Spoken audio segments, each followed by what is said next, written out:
নবী সাল্লাল্লাহু আলাইহি ওয়াসাল্লাম বলেছেন, দাজ্জাল এবং তার অনুসারীরা যখন বিশ্বকে শাসন করার দিকে এগিয়ে যাবে, আল্লাহ রাব্বুল আলামিন তাওহীদপন্থীদের এই কালিমার পতাকার কাফেলা গঠন করবেন ইনশাআল্লাহ। এবং এই কাফেলার মধ্যেই থাকবে ইমামুল মাহদী ইনশাআল্লাহু আযজা ওয়া জাল। এবং তিনি বলেছেন, নবী সাল্লাল্লাহু আলাইহি ওয়াসাল্লাম, ফালা নি'মাল আমিরু আমিরুহা ওয়া লা নি'মাল জাইশু যালিকাল জাইশ, কতই না উত্তম হবেন সেই আমির এবং কতই না উত্তম হবেন সেই সেনাবাহিনী। তোমরা যদি বরফের উপর সাঁতার কেটেও হয় তবুও সেই জাইশের মধ্যে যোগ দিও। এটা আমাদের সামনে আসতে যাচ্ছে। পৃথিবীর প্রত্যেকটা জায়গায় আপনি দেখবেন তাওহীদপন্থীদের কাফেলা গঠন হবে, ইসলামী রাষ্ট্রগুলো দাঁড়িয়ে যাবে ইনশাআল্লাহ। আপনি দেখেন সিরিয়া পরিবর্তন হচ্ছে, আপনি দেখেন আফ্রিকা পরিবর্তন হচ্ছে, আপনি দেখেন বাংলাদেশ পরিবর্তন হচ্ছে, আপনি দেখেন প্রজন্মের চোখের মধ্যে তাওহীদের ক্ষুধা, আপনি দেখেন প্রজন্মের চোখ জলজল করছে, তারা ইমানের দিকে আসছে, আমলের দিকে আসছে, ইসলামের দিকে আসছে। সময়, time is closing down to the আখিরুজ জামান ইনশাআল্লাহ আযজা ওয়া জাল।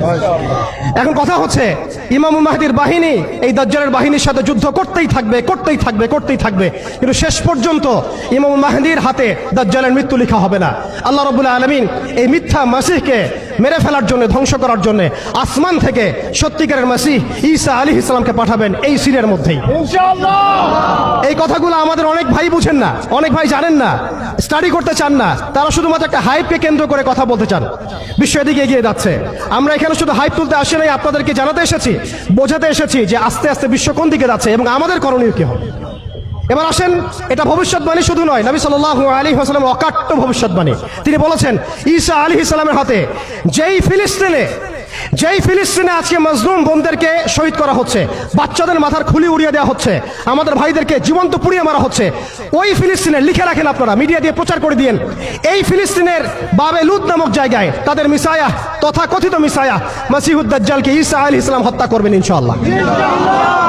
পৃথিবীর কোন শক্তি, কোন ন্যাটো, কোন ইউনাইটেড নেশনস, কোন ইউরোপিয়ান ইউনিয়ন, কোন IMF, কোন ওয়ার্ল্ড ব্যাংক, কোন সাম্রাজ্যবাদী শক্তি এই ভবিষ্যৎবাণীকে ঠেকাতে পারবে ইনশাআল্লাহ।